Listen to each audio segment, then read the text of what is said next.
Looking, going to throw one deep down the right sideline. Intended for deep. Catches it in stride.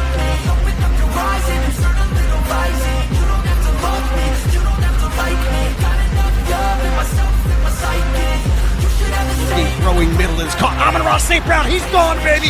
10-5, end zone, touchdown, Detroit Lions. Drop. I'll be cruising in my lane fast, inside the 35-yard line of the Bengals. I've been working nightly. If you think you'll win, not fucking likely. I've been taking shots, yeah, cold-blooded, icy. Watching numbers grow is what I call sightseeing. Run it up when they hype me. The following grows, they know. First time in NFL history a team's been 5-5 with that scenario. Here's the pass over to Hunt. Best rushing offense in the NFL goes to play. Turning losses into gains, I'm the boss and making change. I've been rocking this exchange. Popping off and risking things, gonna make a fucking name. Into the end zone, Devontae Adams with the touchdown. I don't want that shit fame, no I'm not that vain. I just wanna be greatness.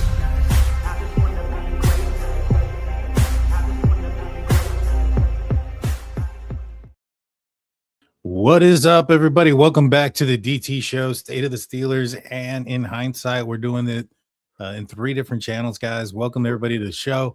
I'm Daniel, the host, and alongside with me, as always, from In Hindsight, Nathan Hines. How you doing, my man? How's it going, buddy?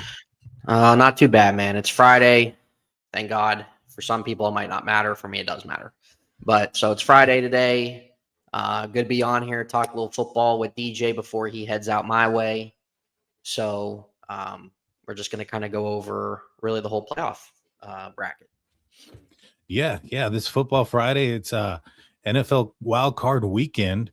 And yes, I will be in attendance. I'm going to be heading out to Pittsburgh, Pennsylvania. I'll be watching the Pittsburgh Steelers taking on the Houston Texans on Monday night on a wild card matchup. That, I mean, let's be real. I mean, if we go back a little bit, one game behind, the Steelers' epic Sunday night win over the Baltimore Ravens, a game that went back and forth, got a couple of missed field goals at the end, won by the Pittsburgh Steelers field goal place kicker, named once a serial killer by Mike Tomlin, their head coach, actually gets blocked on an extra point, which gives the opportunity for the Baltimore Ravens to win with a 3-point field goal. They go down the field, wide right. Take me through your emotions. I know you're a Steelers fan. For those that are watching that don't know, we both are actually Steeler fans. But what was your emotions like during that moment? And did you call your buddy Z, who's a Baltimore Ravens fan, and how was his emotions during that moment? It's a great question. Well, when Boz missed the extra point, I thought it was over. I thought they lost. Mm-hmm. Just given the fact of there still being a minute, our secondary was very suspect during that, and I just did not have the trust in that. I mean, all they get was in field goal range to win the football game, and Baltimore's a team that's capable of doing that within 50 seconds. So I thought it was over, honestly, and then I just kind of walked away from it, and then I just waited for them to kick, and then my reaction was just kind of, I think what every other fan's reaction was, honestly. I was stunned that Tyler Loop missed it, but at the same time, it's kind of known as one of the most difficult stadiums to kick in, and he's a rookie kicker, so there's a lot of pressure there. Very situational for a rookie kicker. But really on that 4th and 7, man, I don't know how Jalen Ramsey didn't knock that ball out of his hands. Yeah. I genuinely don't know how he did not make a play on that ball.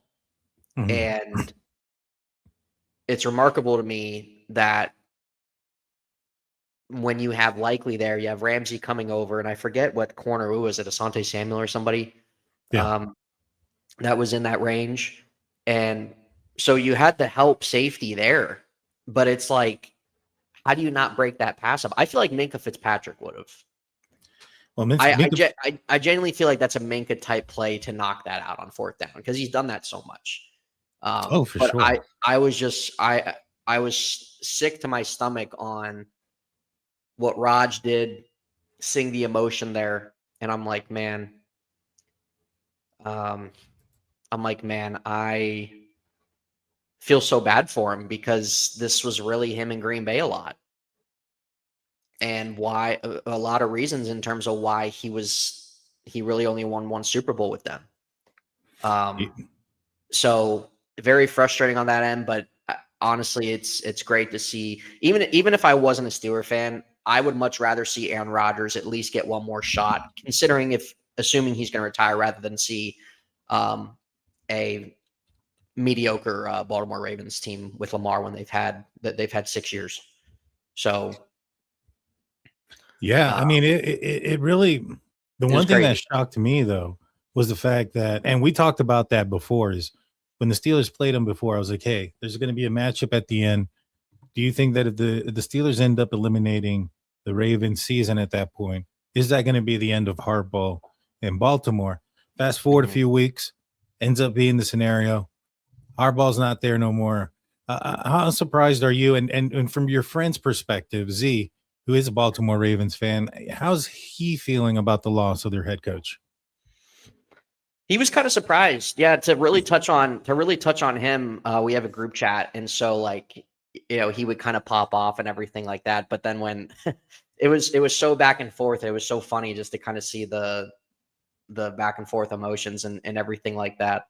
I forget really what he said when the kick happened, but I was actually surprised he FaceTimed me. And we have like a inside joke of like different things. I'm not really going to comment it on here, so like don't get flagged or anything like that. But there were certain like just actions that he was doing just to show pretty much like, you know, he that he I don't really know how to describe it on here, but he was sick. He was sick. He was fed up, and he was surprised. He was surprised that the Ravens did fire John. Yeah.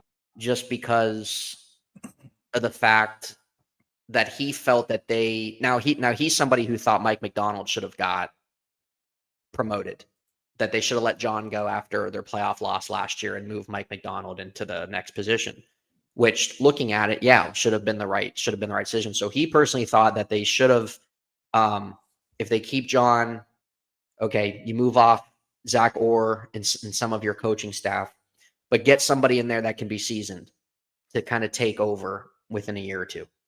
And then they didn't do that. No, they didn't. There's a lot of options that are going on now. At the time of his firing, it was reported that there was 7 different teams that had reached out to him as for their possible coaching vacancy. And I say possible because at the time there was only 7 teams that had vacant head coaching positions, and the Baltimore Ravens were one. So I doubt they were reaching back out to hiring him.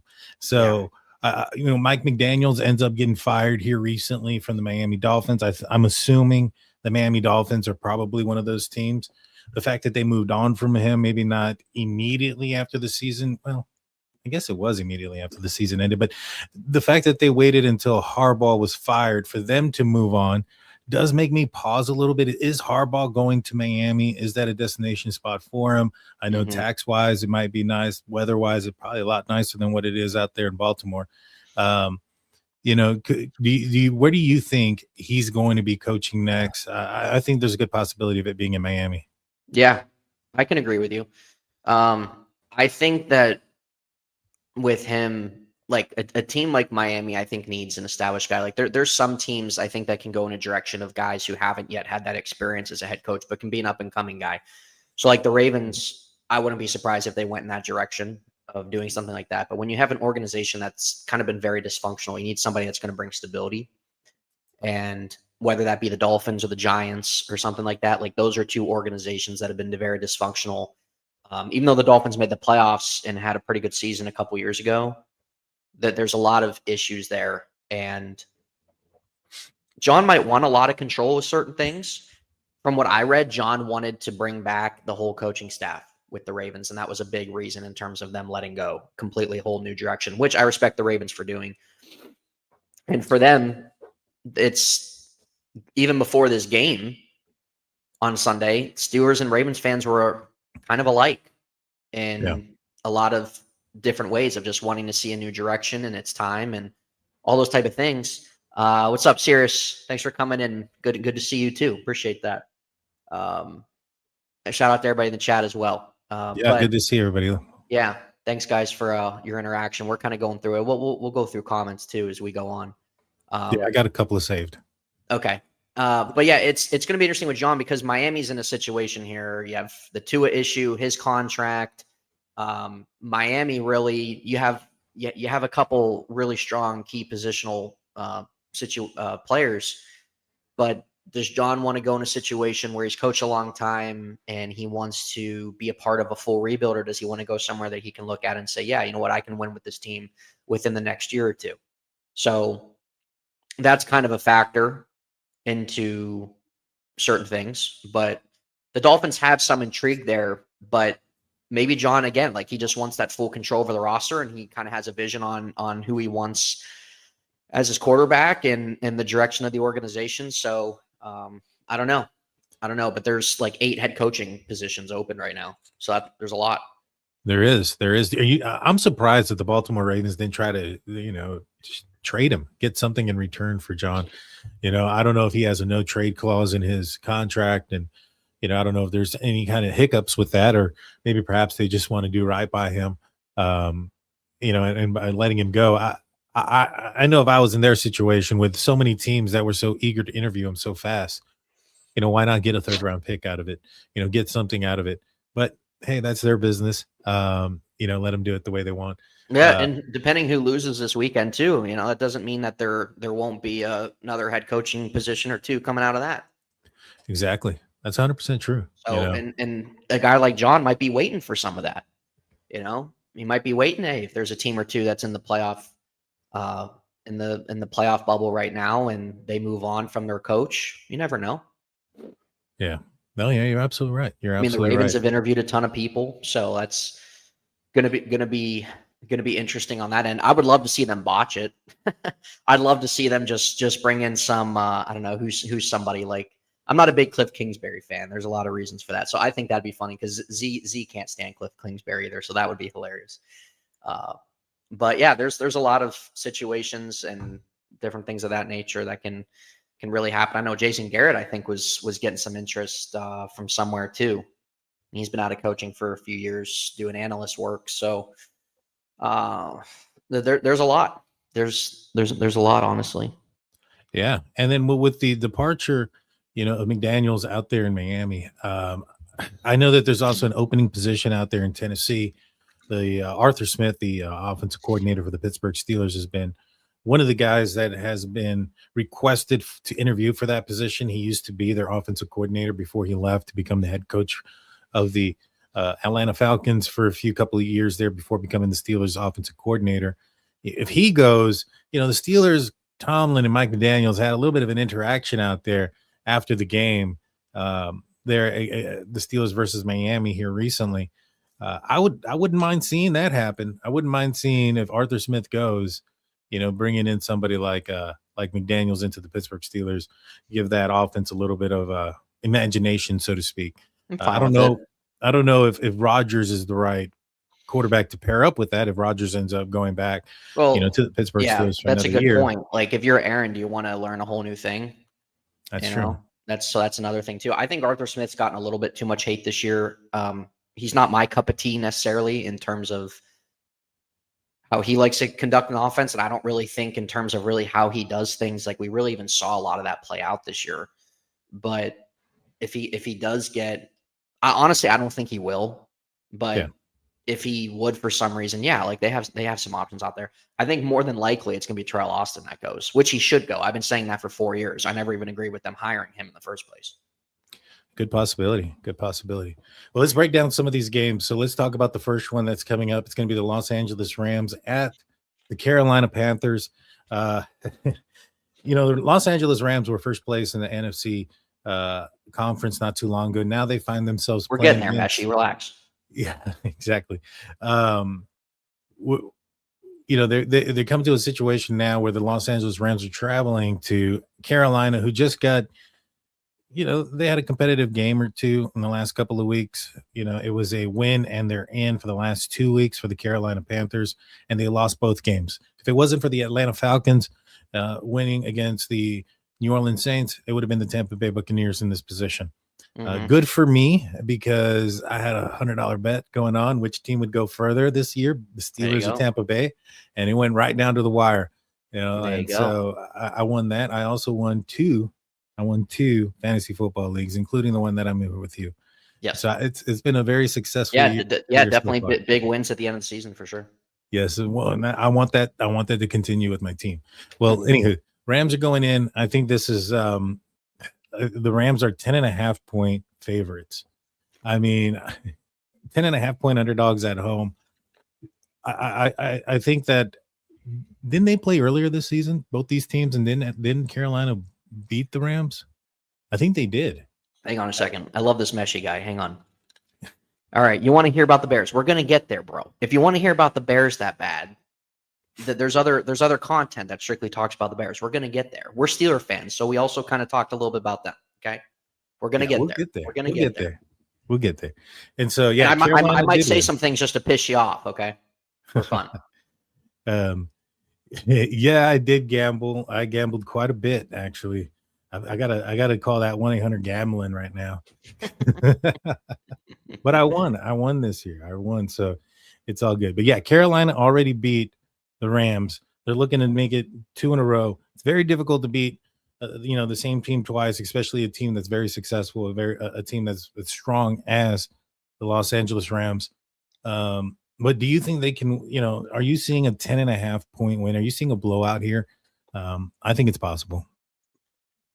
It's definitely possible. If you're the Carolina Panthers, all things considered, I think you're a little bit ahead of schedule going into the year. You win the NFC North. You had a losing record, of course. This freaking guy. The NFC, they win the NFC South. And the NFC South was crap. But I do think that if you're the Panthers, you still have to feel good. You won your division. You got in the playoffs. I think you're a little ahead of schedule than what you projected. But it's not in their favor. They have a home game. Obviously, it's not in their favor. The Rams are arguably the best team in the league, even though they're a wild card. It's very likely, given the Rams' experience, Sean McVay, Matt Stafford, and everything, that and this with Bryce Young, and this is a young Panthers team. It could end up getting blown out. Honestly, I think that this is really the only game that lacks intrigue to me in the playoffs. So it's possible. I haven't looked at the spread or anything like that. Well, I mean, that game, I'm just kind of looking through it real quick. That's the highest spread. Obviously, I don't think anybody was going to be surprised. The San Francisco and the 49ers is the next one that has the higher spread, which I'm a little bit taken back by that, to be honest with you. But yeah, this one's got the widest spread, so I'm not surprised that it's like that. I wish this game was on Monday night, to be honest with you. But it is what it is. What type of score are you predicting here? I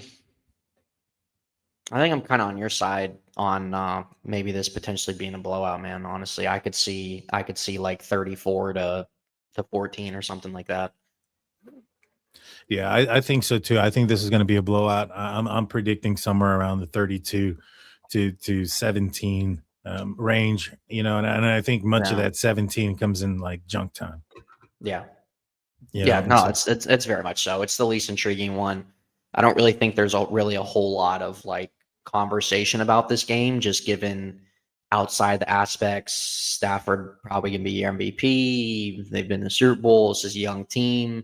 So it's a good step in the right direction for the Panthers, getting a playoff game like that with a young roster. And they definitely have the opportunity to get a little better this offseason. But I don't really see how anybody's picking Carolina to win this game. Double comes in saying, going to be stormy, rainy, and 20-mile-per-hour wind. Carolina can run. Their D will give them a chance. I didn't realize that the weather was going to be pretty nasty out there. The Rams coming in from a dome situation. That's definitely going to play in the favor of Carolina. We'll see if they can take advantage of it. That's what they're going to have to do if they want to win. All right, the next game, Green Bay at Chicago. I think this one's going to be a fan favorite in the live chat. Some folks have been wanting to hear about the Chicago Bears here. So Chicago Bears are... Get it over with. Yeah. It is the Green Bay Packers are 1.5 point favorites, I believe. Yeah, the Green Bay Packers are 1.5 favorites on the road. Are you shocked by that? I'm a little bit shocked. I'll be honest with you. I thought that the Bears, Bears suck. go Titans. I don't know. I don't know what's wrong with this guy. I don't know what's wrong with this guy. But to be honest, so with the Chicago Bears, I thought they've played some pretty decent football. I think their quarterback has been shaky at times. I think he's gotten better as the year progressed. I think he needed a lot of developing and growing. Ben Johnson out there has really matured him a lot. I think he was working with a very raw quarterback that may have learned some bad habits and kept some bad habits out of college, and maybe just didn't get the right development with the previous regime. But I think he's developed over the season. I think that, when the Steelers played him, he had some throws that looked good, and he had some throws that I think he would have wanted back, and maybe perhaps even would have made that game even worse than what it was. But I digress there. I'm surprised by this. The Green Bay Packers haven't been playing their best football. They've had a lot of injuries. Micah Parsons going to be out again, obviously, for the year. I think he had a pretty serious season-ending injury. I think it was an ACL tear. I don't think the Green Bay Packers were that dominant team that they were about the midway point of the season. I think in the last second half, they've kind of, stumbled a little bit. So I'm a little bit surprised that they're road favorites. What do you think about this matchup? Yeah, again, I haven't looked at any of the spreads for this game or for really any of these games, honestly. Yeah. Chicago this year, again, they're a team that's ahead of schedule. Freaking Messi's distracting me, dude. Chicago's a team that's ahead of schedule. Again, what they've accomplished goes to show coaching matters. Chicago has never been able to figure out their coaching. It's about every 2-3 years or so, a continual coaching roulette, everything like that. Getting a guy who's very innovative and ahead of schedule. A lot of people projected them to win 7 games this year, but not a lot of, but like going with them hiring Ben Johnson, an innovative coach who's integrated with really modern day NFL and modern day NFL offense is obviously a huge reason why this Bears team is doing exactly what they're doing. They have 2 running backs that they rely very heavily on. You could make the debate that they're arguably about maybe the best tandem of a running back duo in the league, just given when Kyle Monangai came on the scene, everything like that, when Swift was injured, and what they both kind of offset each other really well. Caleb Williams has really stepped up, improved his game, has had some big fourth quarter comebacks. Bears defense has been playing better. They turned the ball over. They've been turning the ball over the last several weeks, and it's in Chicago.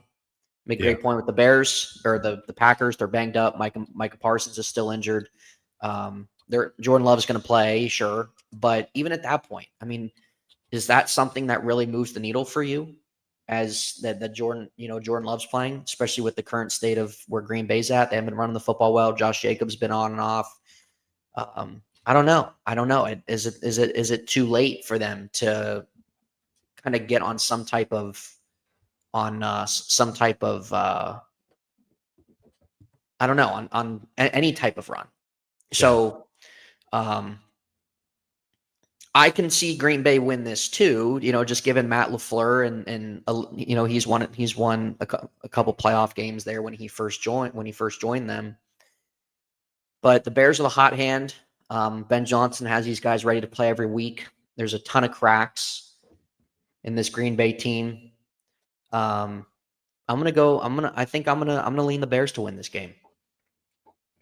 Yeah, I think so too, man. I'm predicting the upset as well. Now, if the Bears lose, it's mainly going to be a choke artist. In my opinion, I think they're going to choke to lose this game. A lot of injuries. It's at home. The stadium should be amped. This is the first time that they've won the division in a while, and the fan base should be going there. And it's a classic matchup. I mean, Bears and Packers is a rivalry matchup. I would expect to see an electric stadium, and we'll see if they can handle the pressure. A lot of young guys, a lot of new faces and new places there, and so we'll see if they can handle that. I'm going to say that they win, though, 27-23. You know, I do think it's somewhat close, but I do think they win. Game, I think, relatively. Yeah, and I agree with Ron here, saying I don't think that the Packers should even be favored. I agree with you. I'm surprised that they are. I'm surprised that they are. Given just kind of how they've kind of come down a little bit. And so now we're going to transition to Sunday. The first game, it's going to be a noon o'clock game. It's going to be the Buffalo Bills at the Jacksonville Jaguars. The Jacksonville Jaguars are home favorites, 1.5-point favorites against the Buffalo Bills. This should be a good game. Buffalo has had some up and down moments this year, you know, but I think that here towards the end, they've kind of gotten it together for the most part. And I think they're going to be a formidable matchup. I think that, you know, some folks have asked about, for instance, I think it was Ron, like, have you ever seen a year where there isn't a runaway favorite? You know, if I had to say on the AFC side, if there is a favorite, you know, I think a lot of people are looking at Buffalo's direction. Patrick Mahomes is not in the playoffs. Lamar Jackson's not in the playoffs. These are guys that have prevented him from going to the Super Bowl in the past. He's got to deal with some other quarterbacks there. First one is Trevor Lawrence. You know, I still think that in the end, I think Buffalo will probably win this game. You know, me personally, I'm hoping Buffalo and San Diego win so the Steelers get another home game, but that's just a personal thing. But I do think that they overcome Jacksonville. You know, Jacksonville, although Jacksonville has done some pretty good things as of late, especially with the trade with Jacoby Myers, that has really sparked their offense. And I think that they have been playing on another level with him, added to the other pieces that they've had. Etienne has been he's been that guy, you know, that they've needed. He's been elusive. He's gotten them yards. He was on one of my fantasy teams and made me a lot of points. And so I'm familiar with their team quite a bit. So with that being said, I still think that the better quarterback in this situation is probably going to win, but I think it's going to be a very close game. This one's probably, in my opinion, like, 26, 23, 24, somewhere around there. You know, very close game. You know, 3-point win or so. What are your thoughts and your pick on this game? Yeah, this really has the chance to be the best game of the weekend, I think, ultimately. This is Josh Allen's this is Josh Allen's opportunity to win the AFC. Yeah. Buffalo, even though they've won 11, 12 games, their offensive line's good, but they're beatable. 100% they're beatable. And Josh Allen, if he has a playoff run, it might be a situation, if he's playing Superman, I mean, really, how far can you go? Starting with round one all the way to the end with him playing Superman the whole way. Yeah. I don't know if I see that. Buffalo's defense, not very good. Jacksonville is the hottest team in the league right now. Liam Cohen's done a fantastic job. Trevor Lawrence is finally coming into his own in his fifth season, which it's taken him this amount of time. But coaching matters. Coaching matters at the end of the day. Trevor Lawrence has gone through 3-4 different starting coaches or head coaches, and Liam Cohen, you got to give him credit. A lot of people doubted him with his, especially when he did his Duval comments before the season started. This guy's a goon, but ton of credit for him, man. I'm honestly rooting for Jacksonville. I would love to see them beat the Bills. I'm not a Bills guy. I'm really not a huge Josh Allen guy. I respect him. I think he's a little overrated. But what Jacksonville's done, Jacoby Myers getting plugged in there, Brian Thomas been disappointing, whatever. But Jacksonville has a lot of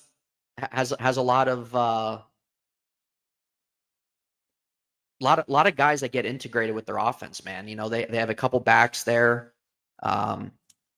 Strange is another guy that Trevor Lawrence likes. So I think with really how prone the Bills defense is, ultimately there's a big chance, man. I think Jacksonville's going to come away with it, and I think they're going to. That'll be a good one to watch. Like Yep. you said, I think this one's going to be probably the closest matchup of the weekend. The best game, and I'll be watching it. That one's a 12 p.m. Central, 1 o'clock Eastern time kickoff. Buffalo at Jacksonville. The next game on Sunday is going to be a 3:30 p.m. Central, 4:30 kickoff.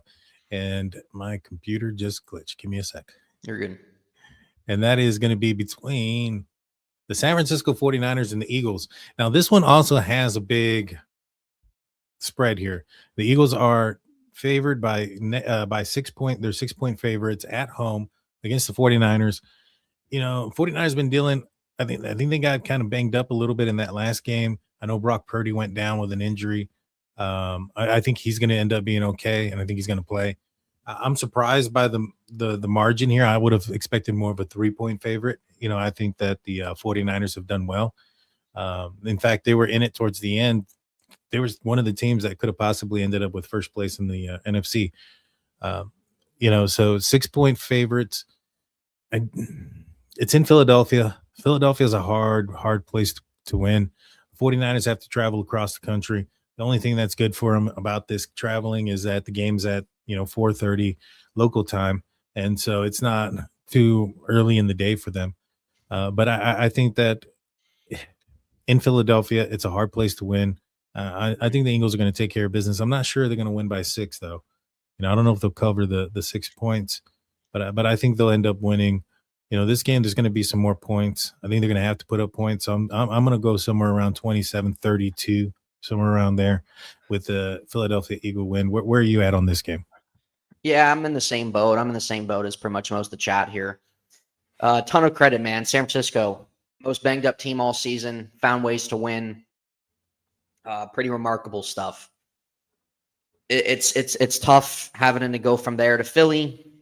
Philly's healthy. They're a healthier team. I don't want to doubt San Francisco given really what they've done and some of these last few games that they pulled through to clinch their playoff spot and everything.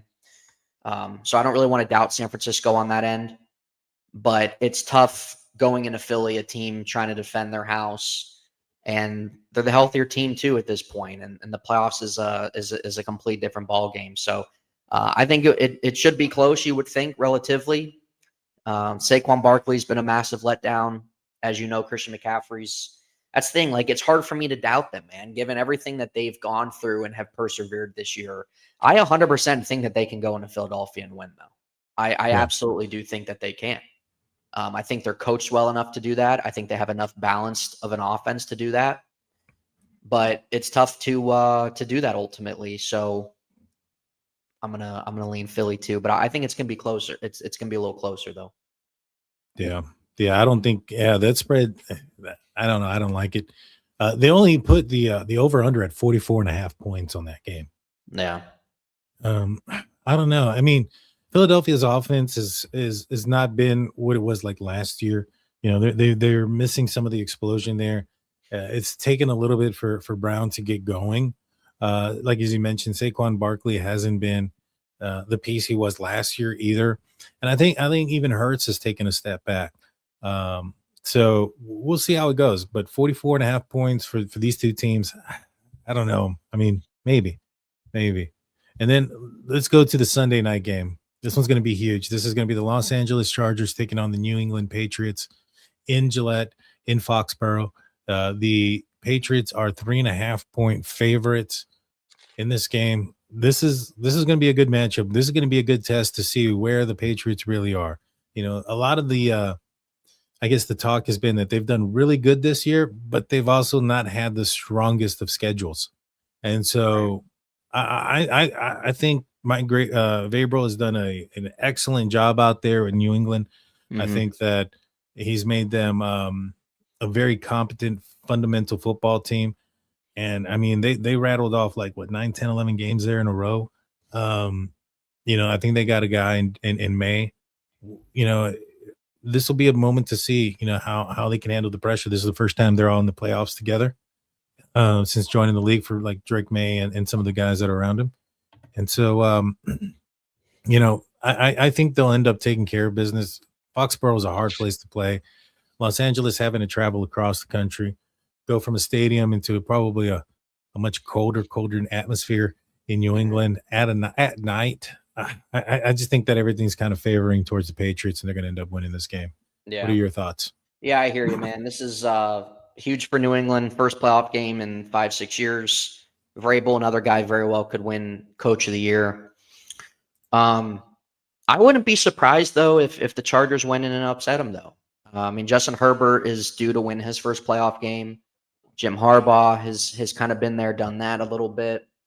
But the thing with the Chargers though, man, they're just so banged up on their offensive line. It's been a disaster for them all season. New England has just that they have been when we talk consistency, because when we look at the NFL this year, there really hasn't been a lot of it. Let's be honest. I think outside of really what New England's done, I think what Denver's done, and I think of kind of how you've seen the Rams play and Seattle as well. I think that's really your group of that you can lean on and kind of know what you're probably going to get week in, week out, even if they do lose, whatever. Other than that, like it's been a big pond of teams that really anyone can beat anybody ultimately. And that's really how a lot of the league's been this year, which is a good thing. So with that being said, there's a ton of factors that you can make the case of why you think the Chargers are going to win or whatnot. But I'm on the New England train too. Drake May has transitioned into somebody that you have a ton of confidence in being your franchise quarterback after the last 4 or 5 years of not really having anybody. And again, it just goes to show why coaching matters. I don't know why there's people out there that don't really put an emphasis on coaching. Coaching matters, man. And this is why when you have teams like Cleveland and the Cardinals and the list goes on a handful of organizations, the Jets, they just go through constantly different coach after coach after coach after coach after coach after coach. And it's exactly why that they can't sustain themselves. They have no stability there.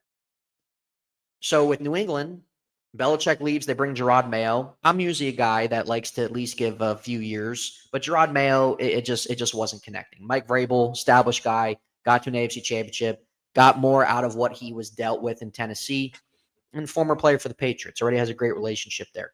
So Jim Harbaugh's a great coach too in his own right.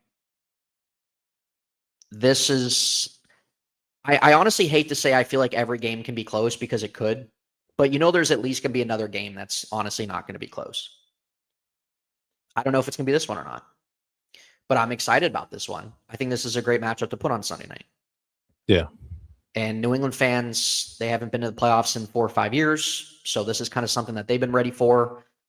Even though they were fine taking a break after all those years with Tom Brady, but regardless, this is another very intriguing matchup. But there's going to be one game though that we look at as we've gone through this outside the Panthers and Rams game that's just going to end up being a dumpster fire. It isn't going to be enjoyable. Could be, very well could be. It's going to be interesting. And so we'll move on to the Monday night game, the last game on the schedule.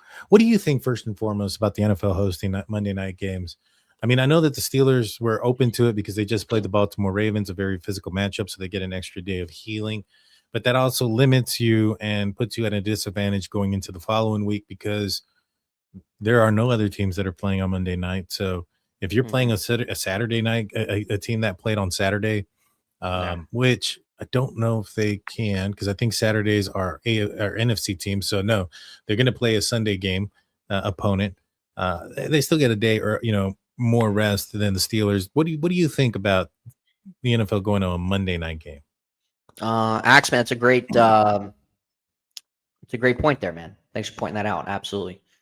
Well, the way the NFL is doing this with the extra wild card, I mean, they've been doing a Monday night game really since they added that extra wild card spot. Yeah. They could, I mean, I guess like they could put a 1:00 game on a Saturday and have 3 and 3 if they weren't going to do Monday night. But it honestly doesn't bother me, man. It's a playoffs. this is a professional, you're a professional team. I understand the disadvantage on that end if some type of implication happens with the team that played 2 days before you did. But you know what? It is what it is. Suck it up. No excuses, man.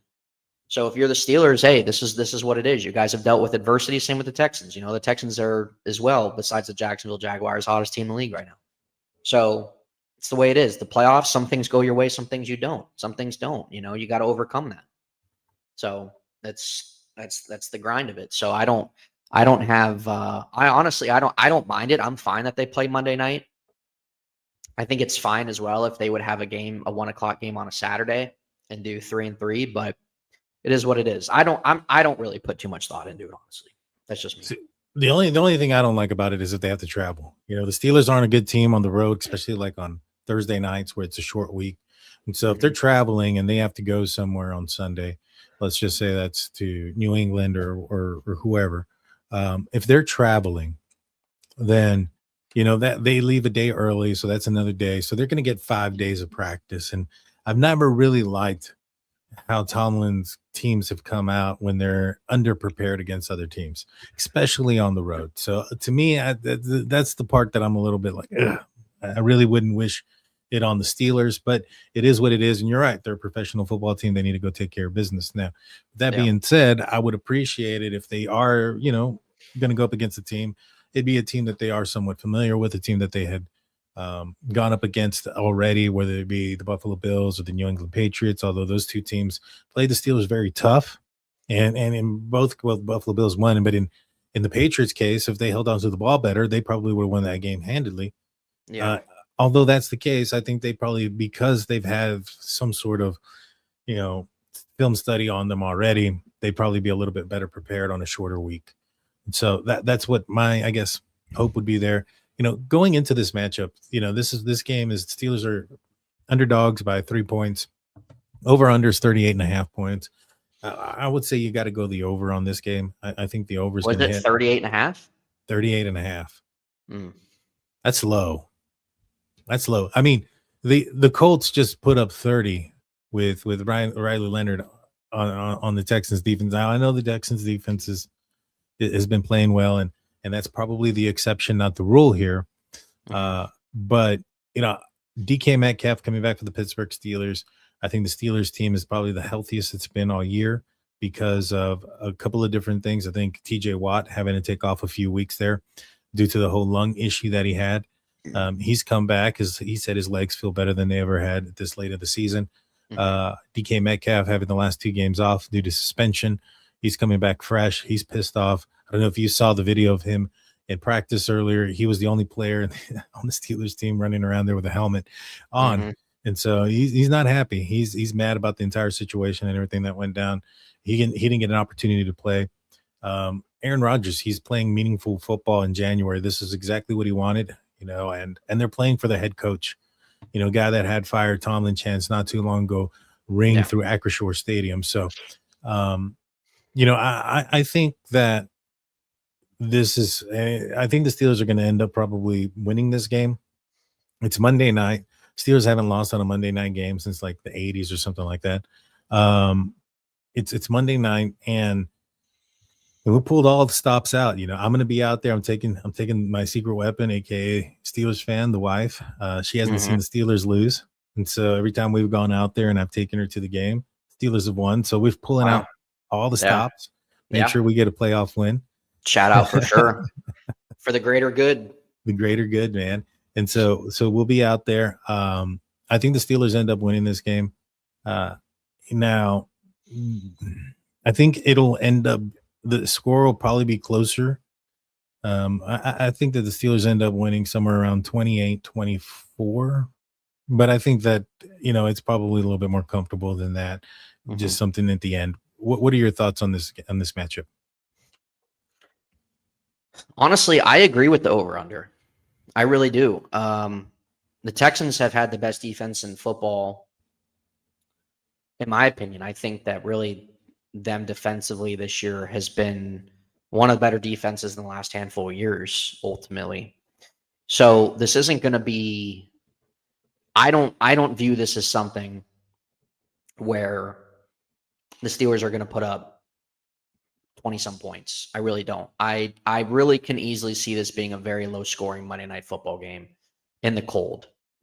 I haven't really looked at the weather. I don't know what the cold is or the weather is for this Sunday. I haven't really looked. The lows are going to be like high 20s, low 30s. It's not going to be bad. Yeah, it's not too bad. So this is a game that I've really kind of seen a really back and forth on. And Houston has been firing on all cylinders, and that's kind of what makes it, as a Steeler fan, what makes it concerning, because CJ Stroud in their offense has been able to kind of find themselves back into really what we were seeing his first year. Last year was a nightmare for them. And when we're looking at them in the middle part of the year, they're kind of floating around 500, like, Stroud still isn't really taking the steps forward. But what they've been doing, like I really think that they've been one of the biggest surprises the second half of the season. And the way the Steelers offense is ultimately ran, that there's times the Steelers can put up points, and we've seen games where they're scoring, 16 or 18 points. We've seen where they've scored 24, they've hit 30 a few times, but we've seen 14, we've seen 16. Heck, that Cleveland game, we saw, what was it, 6? Is that what it was? So it's going to be interesting how the Steelers are going to approach this game given the Texans defense, what they're going to do. The Steelers offensive line is really going to have to step up. This might be their biggest test all season, from a defensive standpoint, on who they're playing. So with that being said, the Steelers also are 12-0 at home on Monday Night Football. Yeah. And they win on Monday Night Football. The Steelers also have won 4 out of 5. And they're coming off a big win, of course, last week. Aaron Rodgers has not been in the playoffs the last 4 years. And DK Metcalf's back, which is big for their offense. And I think besides the Bears, the Steelers have arguably the best running back duo in the NFL, especially from a receiving standpoint. This is a situation where I think the Steelers offense can beat the Texans defense on their short throws and on getting Jalen Warren and Kenneth Gainwell involved in their pass game. I would not be surprised if the Steelers win this game, but I don't think that it's going to be close. Or not, I'm sorry. I don't think it's going to be high scoring. I think it's going to be close. I think it's going to be close. I don't think it's going to be super high scoring. I think with the Steelers defense as well, their pass rush has come alive the last handful of weeks. Their secondary gave up some big plays last week as well. But overall, what we've seen, really since Jalen Ramsey went to safety, we've seen a more, not this massively improved secondary, but we've definitely have seen it more stabilized. And it's going to be a test for Joey Porter with Nico Collins. But really, the Steelers defense, everybody's healthy. And they haven't really all had that either throughout a good portion of their season. That's true. We saw TJ Watt's impact. Alex Highsmith had a huge game last week. Really, the Steelers front seven. And when Derek Harmon's playing, you can just look at the numbers and how their run defense is compared to him in versus him out. So you can break down all the factors all you want, but I see this being a close game ultimately, and I think the Steelers end their playoff drought. I hope so, man. I hope so. It's a long time coming, and it'll be a good game to catapult them. One of the other things too is Roger said that him and DK have had a really good playoff, a good practice. And the last time they had a good practice, when he talked about practice being good, Steelers performed very well. And so, it's going to be a cold game. It's going to be at night. I'm coming from Texas. I'm not going to be quite ready for it, but we'll see. We'll see. Ron Mexico comes in with $5 coming in and says, "Fly, Eagles, fly." I want to hear those words, DT. Love to see it. Love to see it. No, not against it. Not against it. So a couple things real quick. I want to talk about Seattle, and I also want to talk about the Broncos, since they're the two teams that are in the playoffs that got the bye week and are moving on. Sure. But first, Afton mentions that the Ravens interviewed Stefanski. What do you think about that? This is actually the first time I hear of it, but that's actually a great kind of comment there. So what's funny is a lot of the Ravens fans wanted John Harbaugh gone, and it correlates and is very reminiscent to how a lot of Steelers fans want to move off Mike Tomlin. So there's really there's a few intriguing names that I know Ravens fans like, especially my buddy. But here's the thing, is that the fans, whoever the Ravens hire, the fans, whether they're going to like it or not, who knows? Because we don't know who they're going to hire, who they're going to go with. But as my friend Z said, the grass isn't always greener on the other side. And that's true. And it's not. John Harbaugh being there 18 years is a long time. They have only won 3 playoff games in the last 10 years as well. They had a very disappointing season this year. So I get it. I understand that. And I understand why Raven fans want to go in a different direction. But you have to really see it play out. So whether it's going to be an upcoming guy who has not been a head coach yet, or if it's going to be somebody who has been before, we don't know. And he made a good point, just that the grass isn't always greener. And I also am as well on the same side that you can't be scared for change. You have to embrace that. And if things don't work, they don't work ultimately. But with the way that the Ravens coaching staff was being constructed, and they let Mike McDonald go 2 years ago, yeah, it's very understandable why a lot of fans want to go in a different direction. So Stefanski's interesting, and it'd be interesting to see him hop to a different team. But just because the Ravens are going in a different direction and different coaching staff, that doesn't mean that it's going to work out. And you can say that about any organization. But there's a lot of interesting teams or interesting names out there for them. So it would be interesting to see Stefanski kind of hop to a new another division or another divisional team.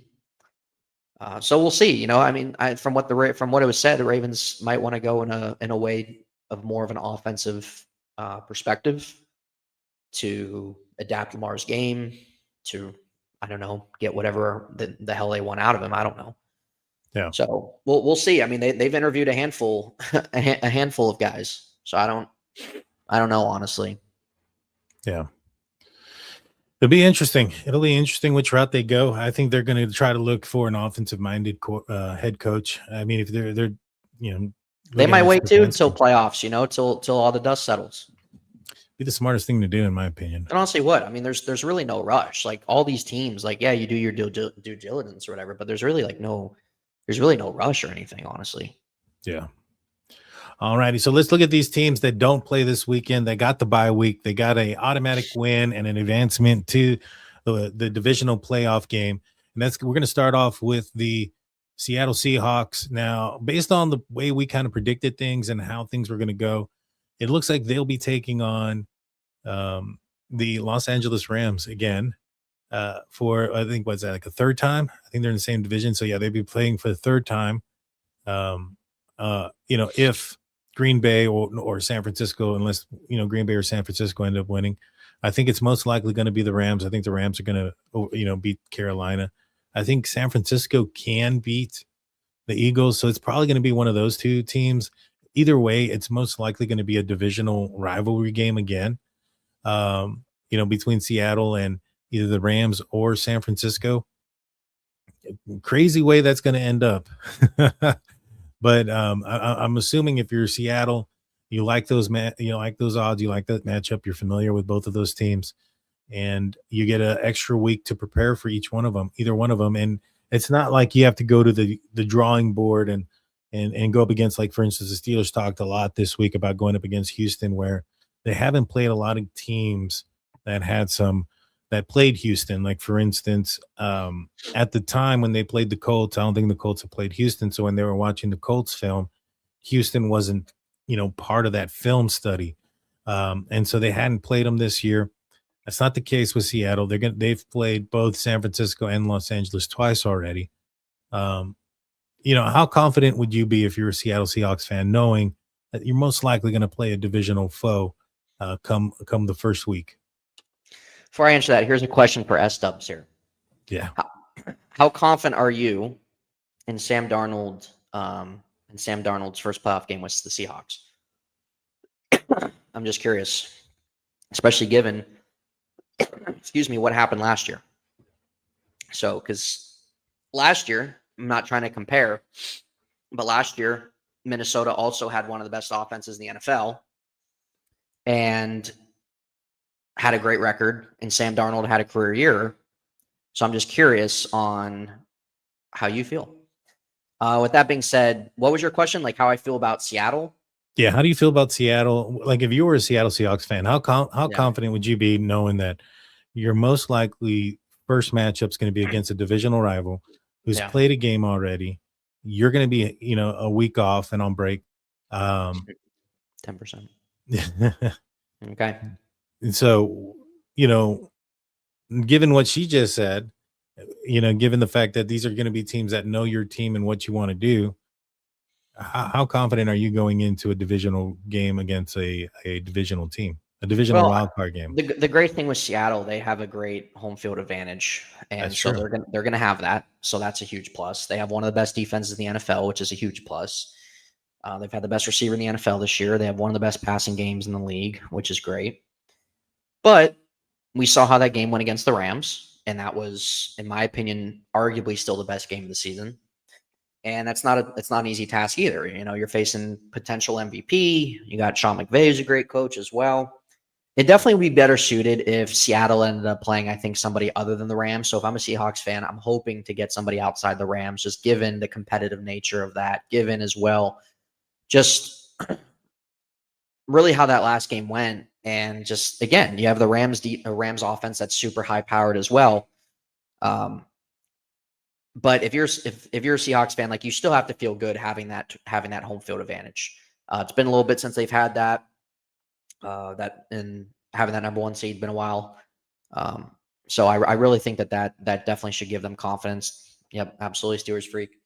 So if it's me, I'm hoping we bypass the Rams for at least another week, and you end up getting somebody else. But I'm feeling confident though. I like, and you got to give credit to Sam Darnold. I know S-Dubs here doesn't really have a lot of confidence. We'll see. Sam Darnold doesn't really have the playoff experience, but the way that he's transitioned his game, and again, the Jets are a dumpster fire. That's where quarterbacks go to die. So with him, that was a disaster. But really, when he got his feet wet with San Francisco, and then getting that opportunity with Minnesota, I mean, it really transcended his career. And now he's in a situation he plays under another really good offensive mind in modern day league, Clint Kubiak, football family there. So he needs to protect the football and give what the defense takes. Take some of those shots downfield. You got Torrey there. You got JSN, of course, who's a monster. I think Charbonnet really needs to be somebody that's integrated there. I mean, they kind of like, I guess, to balance off him and K9, but it's really the home field advantage for me because they have great fans. They have a great home field advantage during the playoffs when they're in there. So with that being said, and especially if it's going to be a divisional game, I mean, they should feel good, honestly. And I do think Seattle's going to get to the NFC Championship at least. Yeah. They got a good chance. If I was them, I'd be hoping that Green Bay wins. Green Bay pulls out a victory over the Chicago Bears, and then they know exactly who it's going to be. That game is on Saturday, so you're going to have well enough advance notice for that. Yeah. But I just think that the Bears are going to be too much for Green Bay, and I think it's going to end up being one of those divisional teams. Mm-hmm. Now, transitioning over to Denver. Now, this side, AFC can be a little bit different. I mean, Jacksonville and the Patriots both can easily become victorious, I can see it's not out of the realm of possibility that those two teams win. And if the Steelers win, that the Steelers are the team that the Denver Broncos are going to be playing. And it very well could be, one of the other teams, Buffalo, San Diego. I mean, even Houston, can pull the can beat the Steelers. I mean, the Steelers win would be the upset at this point. Texans winning, that could be a team that goes out there a little bit more of an unknown. It may even go all the way down to Monday night before, the Broncos know exactly who it is that they're going to be playing. Mhm. And so with that aspect, that does kind of give, I would assume, like a less of an advantage to the team that is going to be playing against the Steelers, because outside of rest, obviously they're going to have the rest advantage. But, it'd be different like if they knew come Saturday and, all right, well, we know what team we're going to play after or Sunday night, we know it's going to be the Steelers, and they have the whole day Monday to prepare. Right. And I mean, they're still going to watch the game as if they're probably going to play them, but it's just a little bit different there. Yeah, it definitely is. I think I'm less confident in Denver than I am at Seattle. But I'm not like overly sold on these two teams in first place of being lock-ins to get to the championship per se. Well, that's the thing. It's a different. This is the way the season's gone, where you have a few teams in a group together that are your top teams, but you still can see where, they get upset. This isn't the times where we're having New England or the Peyton Manning-led Denver Broncos as the one seed, and that they're going to get to the AFC Championship, or even the prime Chiefs. This is a different ball game here, where there's more balance and teams are kind of in the same pool, where they all have their weaknesses and struggles, but they also thrive in different ways too. And that's kind of the unpredictability factor, I think, of if you would see Denver or if you would see Seattle take an L or something. It's just kind of where all these teams are at. So it's definitely not comparable to how seasons and teams in the past have been. Yeah, I don't disagree, man. I don't disagree. It's going to be a fun weekend, that's for sure. And I'm going to be out in Pittsburgh. Definitely intriguing matchups for sure. Yeah, I'm going to be out in Pittsburgh. I'm not flying out there until Monday morning, like super early. Oh, Monday, wow, so you're getting in Monday, yeah. Yeah, I'll be in super early. Like, I think we get there around 11 local time.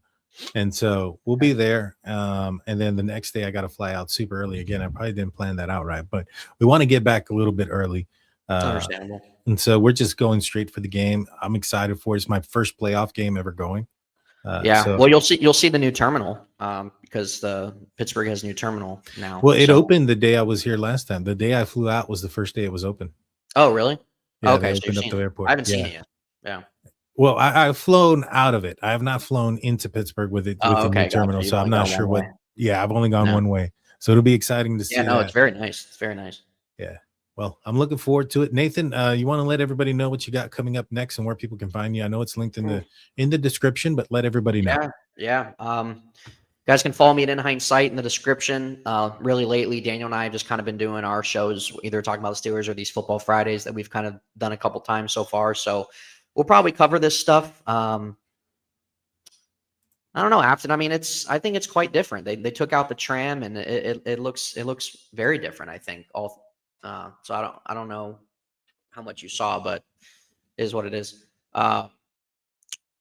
Anyway, you guys can follow me there. Daniel and I have kind of been doing these shows lately, so we'll kind of probably do them up to the season or through the season ends and into the playoffs and everything. So if you guys enjoy that content, feel free to hang out here on his channel, my channel, whatever you guys prefer. So this is probably what we'll be doing until the end of football season. Yes, sir. And in fact, Afton, myself, and Steelers fan are going to meet Afton and Aram out there at the game. They're going to be sitting next to us. There you go. That's exciting. Afton, enjoy your time. Safe travels. Yeah, they already got there. They sent us some pictures of them at the Nice. terminal. It's pretty nice. Nice. Yeah, we're all sitting at the in section. I think it's 210, right on the 50, man. Hell yeah. I It's gonna be a great time. I got lucky. I went in as soon as they opened up the tickets. I bought them as fast as I could, and I can't wait, man. I can't wait. Yeah. Well, guys, Please hit the like button, hit the subscribe button. Go check out Nathan's channel. If you're watching Nathan, if you're watching me on Nathan's channel, come check out either the DT show or State of the Steelers. I have 2 channels. I'm airing this out on both of them. Make sure you go and check it all out. Until next time, guys, I'll see y'all then. Peace out, y'all.